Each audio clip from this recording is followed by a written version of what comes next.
Республика бойынша отбасында зорлық-зомбылықсыз Қазақстан атты флешмоб эстафетасы өтіп жатыр. Сәуірдің 20 мен маусымның 20 аралығын қамтитын эстафетаға Арыс қаласы да атсалысты.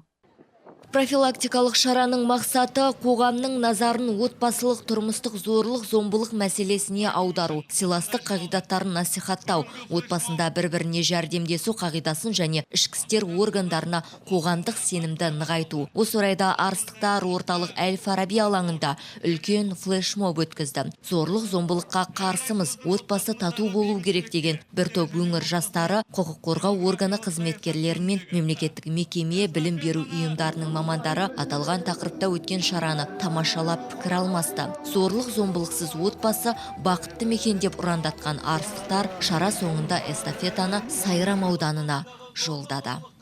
Бұл ізгі эстафетаны Арыс ауданы Сайрам ауданына жолдаймыз.